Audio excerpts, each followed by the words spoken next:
Saudara-saudari yang terkasih dalam Tuhan Yesus Kristus, salam sehat dan salam bahagia untuk kita semua. Dalam pertemuan kedua yang lalu, kita telah melihat kebenaran tentang Yesus anak manusia adalah Raja Kerajaan Surga.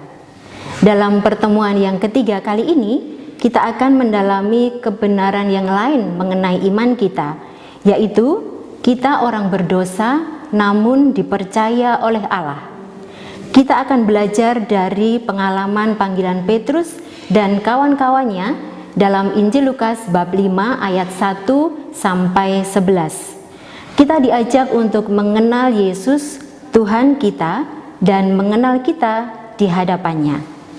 Sekarang mari kita siapkan hati kita untuk pendalaman yang ketiga.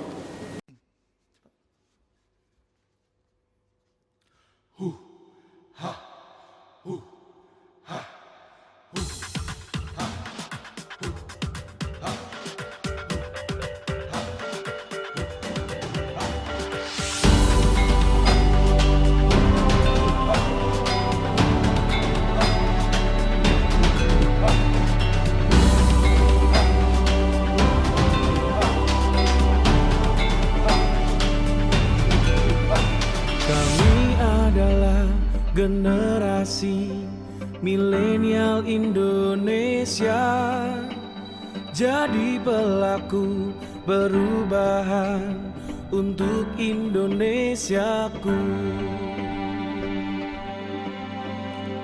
Janganlah kau tidur,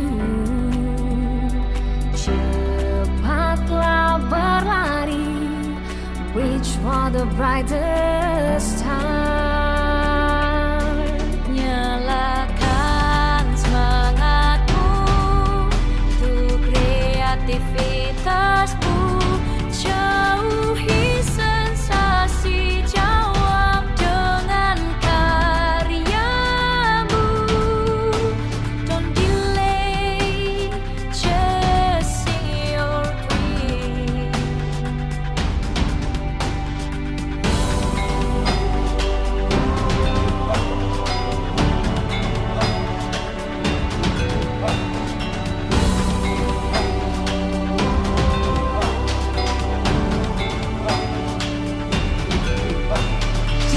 Pribadi inklusif, inovatif, transformatif, dari Sabang, Merauke, Miangas, Pulau Rote.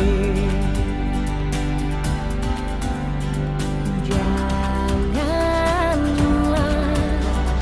kau tidur, cepatlah berlari, reach for the brightest star. Nyalakan semangatmu untuk kreativitasmu, jauhi sensasi, jawab dengan karyamu. Nyalakan semangatmu untuk kreativitasmu, jauhi sensasi, jawab dengan karyamu. Don't delay, chasing your dreams.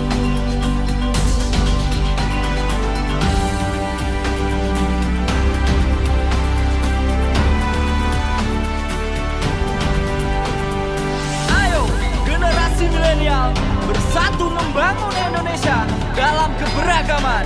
Jauhi hoax, narkoba, dan bijaklah dalam penggunaan teknologi dan digitalisasi. Bertransformasilah untuk Indonesia Raya. Aku gak begitu melulu, kreatif, inovatif, selalu multitasking. Social itu esensial, peradaban sosial sebab kita generasi milenial. Jangan kalau paparan mager, kalau kita bisa isi waktu berlalu. Percepat gerakan langsung bertindak, masa depan hitam yang belum terekam jika masih jauh tenggelam. Koneksi berintegrasi, berkolaborasi dan berinovasi, kita bisa kuatkan prinsip, kita bangun Indonesia Raya, Indonesia Jaya. Nyalakan semangatmu untuk kreativitasmu,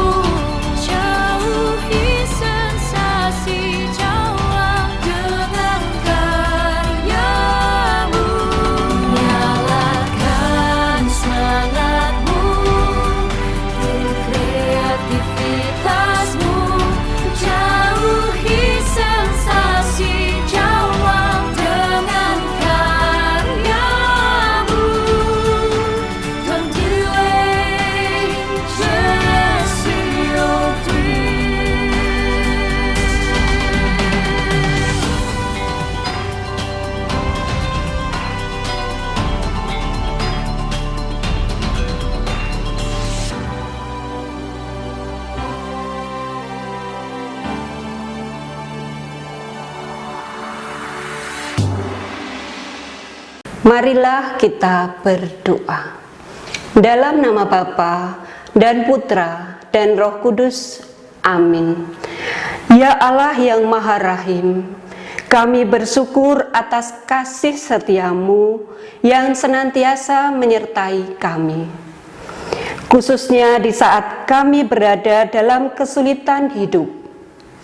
Terima kasih karena pada kesempatan ini Engkau telah mengumpulkan kami kembali sebagai saudara seiman. Kami hendak membaca dan merenungkan sabda-Mu. Terangi kami semua dengan Roh Kudus-Mu, agar kami dapat memahami kebenaran sabda-Mu, agar kami dapat mengatur hidup kami seturut kehendak-Mu. Demi Kristus, Tuhan dan pengantara kami, yang mengasihi kita bersama Roh Kudus, bersama Allah Bapa, kini dan sepanjang masa. Amin. Dalam nama Bapa dan Putra dan Roh Kudus. Amin. Bapak, Ibu, serta adik-adik yang terkasih dalam Tuhan kita Yesus Kristus, marilah kita persiapkan hati dan pikiran kita untuk mendengarkan Injil. Dari Injil Lukas bab 5 ayat 1 sampai dengan 11. Pada suatu kali, Yesus berdiri di pantai Danau Genesaret, sedang orang banyak mengerumuni Dia, hendak mendengarkan firman Allah. Ia melihat 2 perahu di tepi pantai. Nelayan-nelayannya telah turun dan sedang membasuh jalannya. Ia naik ke dalam salah satu perahu itu, yaitu perahu Simon, dan menyuruh dia supaya menolakkan perahunya sedikit lebih jauh dari pantai. Lalu ia duduk dan mengajar orang banyak di atas perahu. Setelah selesai berbicara, ia berkata kepada Simon, "Bertolaklah ke tempat yang lebih dalam, dan tebarkanlah jalamu untuk menangkap ikan." Simon menjawab, "Guru, telah sepanjang malam kami bekerja keras, dan kami tidak menangkap apa-apa. Tetapi karena Engkau menyuruhnya, aku akan menebarkannya juga." Dan setelah mereka melakukannya, mereka menangkap sejumlah besar ikan, sehingga jala mereka mulai koyak. Lalu mereka memberi isyarat kepada teman-temannya di perahu yang lain, supaya mereka datang membantunya. Dan mereka itu datang. Lalu mereka bersama-sama mengisi kedua perahu itu dengan ikan, sehingga hampir tenggelam. Ketika Simon Petrus melihat hal itu, ia pun tersungkur di depan Yesus dan berkata, "Tuhan, pergilah daripadaku, karena aku ini orang berdosa." Sebab ia dan semua orang yang bersama-sama dengan dia takjub oleh karena banyaknya ikan yang mereka tangkap. Demikian juga Yakobus dan Yohanes, anak-anak Zebedeus, yang menjadi teman Simon. Kata Yesus kepada Simon, "Jangan takut. Mulai dari sekarang, engkau akan menjala manusia."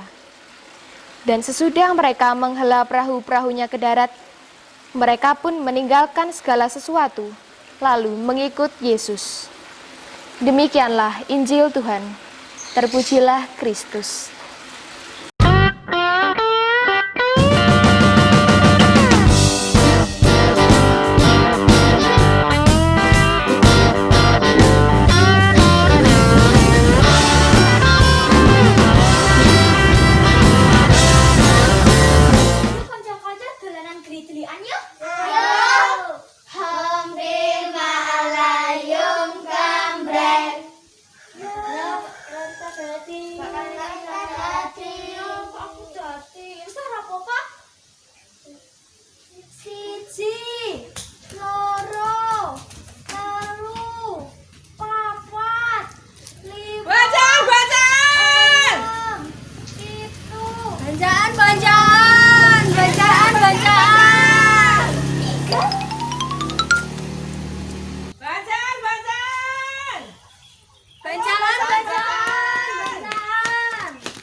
iki teko bancaane buyute Mbah Mul ya.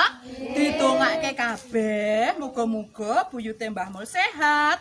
Saiki bancaane ditum ya nya. Iki dangdo madang ya. Kose to yuyu. Kose. Aja gur kesusu madang wae. Adolan sithik. Dene piye to? Rene nduk to. Iki lho. Ndukne iki ya ulang tahun. Terus karepmu piye? Ya melu bancaan. Oh, ngono. Didongakne ben umure dawa. Enteng jodone. Oh ngono. Heeh, terus aku dongakne. Ben tambah ayu, tambah sugih. Ya, dongake kabeh ya. Wetake kabeh. Aja lali sik kosek. Aku kok dikeki 2 kilo. Iya, 2 kilo ya. Nggih Mbah Mul nggih, kalih nggih Mbah Mul nggih. Mareng, Mbah. Ya mangga. Matur nuwun Mbah Mul. Nggih, yo niki sakniki didum nggih. Pucuke sapa pucuke? Aku sing atos gone sing empuk. Ya.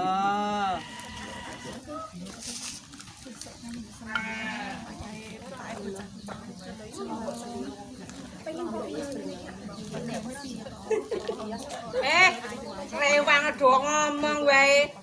Rewang ke aja mangan wae, nyambut gawe. Kowe iki meh ngopo? Rewang kok kambine kaya ngono banget to, Yu. Meh jagung apa piye? Rewang kuwi jaga penampilan. Yu tapi Awak dhewe iki wong desa.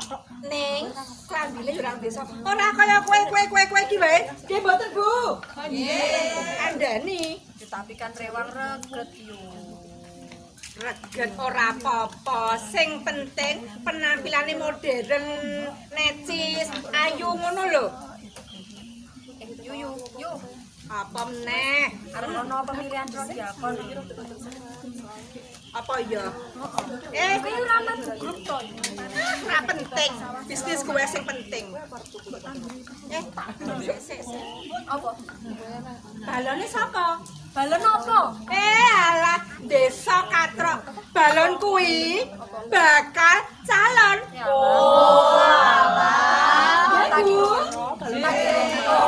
Balon sing kabur-kabur ngono kan. Alah, ora level omong karo kowe iki ndondok. Anu. Balone iki balone. Bakal calon iki sapa ya? Anu. Sapa? Pak Jarot. Sing cendek kali. Alah, Pak Jarot sing cendek metisil kuwi. Ngono kae ya? Oh iya. Kuwi iki kakean utang. Ning ndi utange teng tlecek. Kowe gelem? Kowe gelem apa piye sok nek prodiakon diutangi sing Pak Jarot ki mau. Oh, ora nek saliyane apa piye? Ana. Sapa? Pak Har ya? Pak Har atau Pak Har? Alah, Pak sing leto-leto kae kakean anu kae yo nduk mlebu rumah sakit wiri loronen wae. Gelem cari sumbangan terus urunan niliki. Lho, liyane nenek ra. Anu, nek ra gelem sing lara-laranen, ra gelem tangan. Iki lho Yu, Pak. Kono kae lu setan dhewe to, Pak. Anus ya? Pak Ros berarti. Cocok kuwi Pak Ros kuwi. Pak Ros sing nyireng metisil kuwi. Kuwi lambene kuwi ember. Lambene ember gawil. Wong ki pancen ora ana sing sempurna ya Yu. Tapi kan ya kita kudu misungsungke kagem Gusti to. Nek ya kudu enek dadi apik sik. Terus lah nek ora ana sing mbok pilih, sing ora ana sing apik miturut kowe. Lah terus kudu kepiye? Kon ning omahku en perlu. Mengko tak ajari dadi wong apik. Oh ngono. Nduk ning. Iki jane ngopo to? Iki lho lagi Awet mau nonton. dudul HP wong rewang kok kaya ngono. Lagi nonton Pak Rudi iki lho. Rudi sapa? Pak Rudi wali kota Solo to yo. Kene apa? Pak Rudi kuwi ya, biyen zaman enom, yo tau nakal. Terus dadi prodiakon. Saiki malah dadi wali kota Solo. Ora mungkin. Impossible. Oh, wis ganti to? Ora yo ancen ket biyen impos. Yuk. lho Bu Mami tanggane Pak Rudi. Oh, Bu Mami. Bu Mami ke. Enten apa? Enten apa? Enten apa? Enten apa? Ih, tanggane Pak Rudi ki. Jenengan tanggane Pak Rudi. Nggih, leres enten apa? Napa leres riyen anu Tau nakal. nakal? Oh, nek masalah niku sing ngertos niku Pak Radit kalih bojo kula Pak Joko. Nika lho tiyange teng mriko nika. Hah. Mboten mungkin niku. Anu men diaturi ndak rene. Aku ra krungu dhewe, ra percaya. Ngerti. Lah niku. Pak Joko. Sing pundi to? Sing pundi tiyange sing pundi? Pak Radit. Nggih, nggih. Ngirian, Pak. Nggih.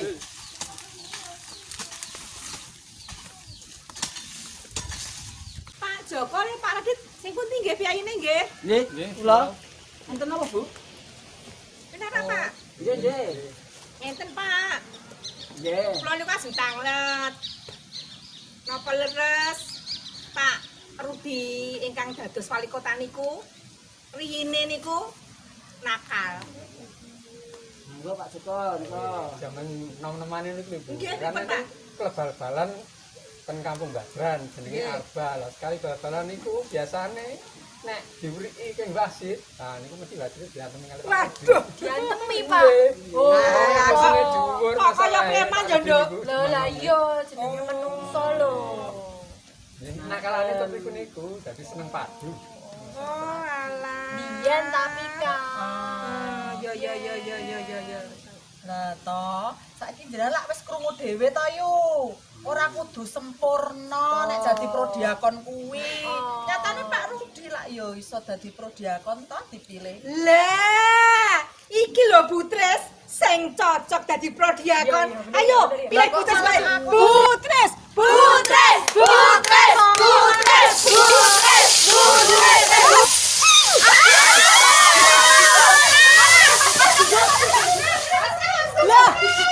Lah kok madul lunga kabeh?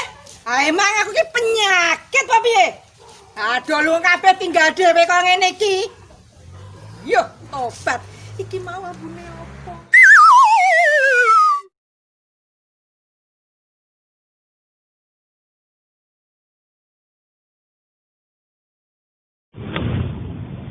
Bapak Ibu dan para saudari saudara yang saling mengasihi dalam Tuhan kita Yesus Kristus, berkah dalam kita sudah melihat bersama dan menyaksikan bersama ilustrasi yang diberikan untuk bahan permenungan kita.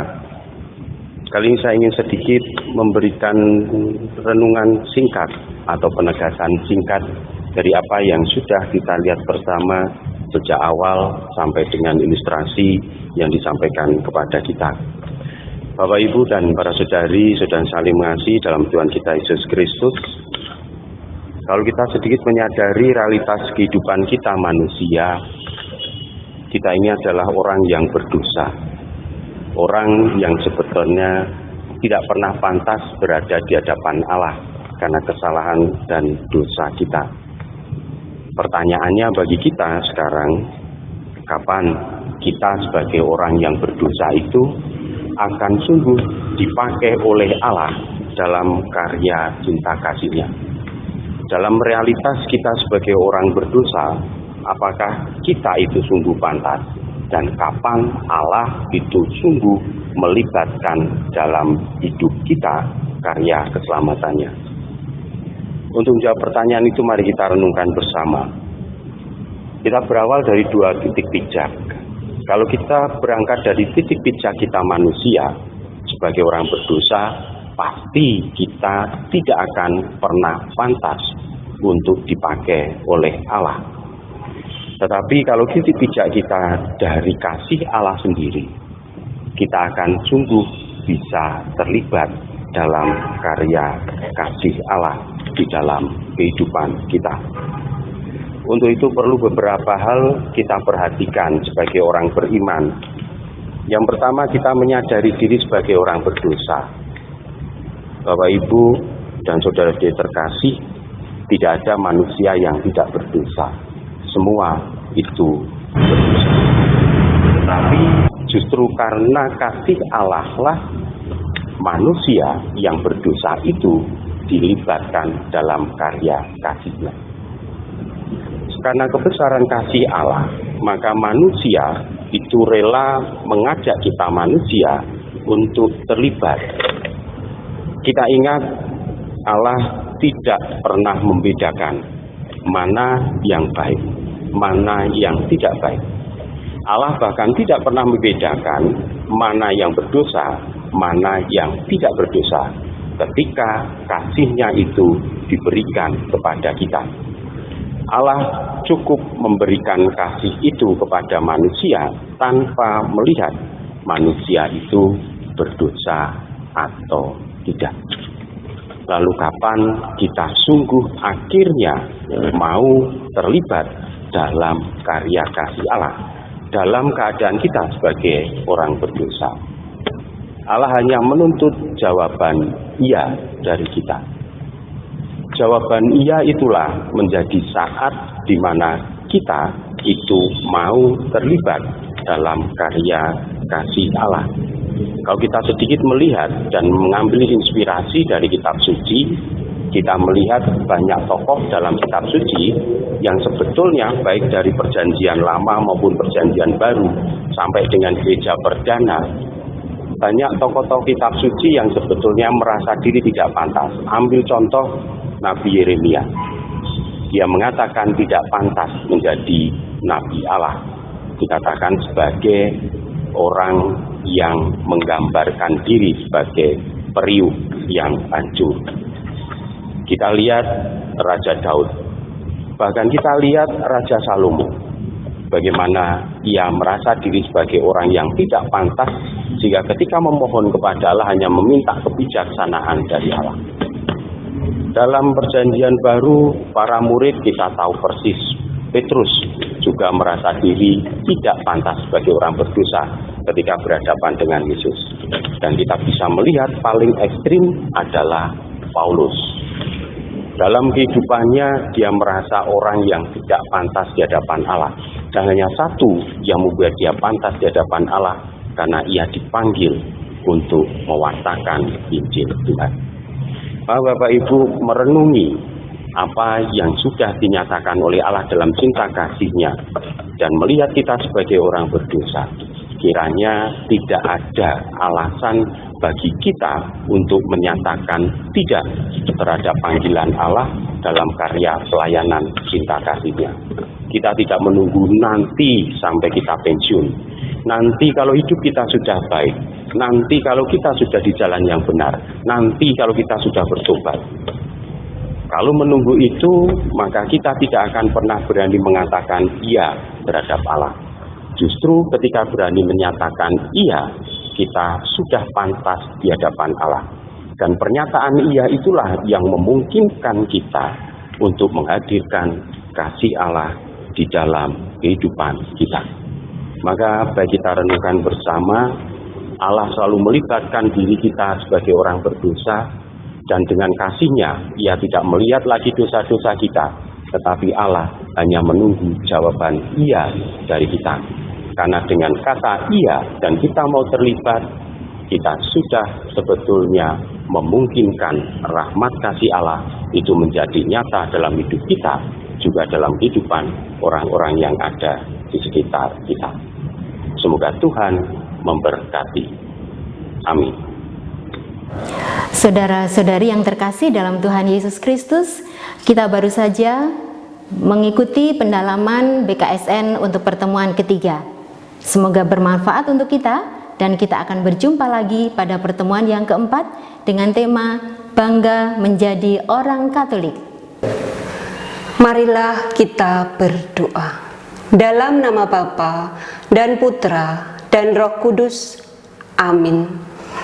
Ya Allah yang Maha Cinta, kami bersyukur atas sabda-Mu yang menginspirasi kami. Bantulah kami selalu dengan kuasa Roh Kudus-Mu, agar kami dapat mengenali diri kami di hadapan-Mu, dan berani mempersembahkan hidup kami untuk kerajaan-Mu. Ingatkanlah kami bahwa dalam keberdosaan kami sekalipun, Engkau tetap merangkul kami dan mempercaya kami untuk melakukan kehendak-Mu. Demi Kristus Tuhan kami. Amin. Dalam nama Bapa dan Putra dan Roh Kudus. Amin.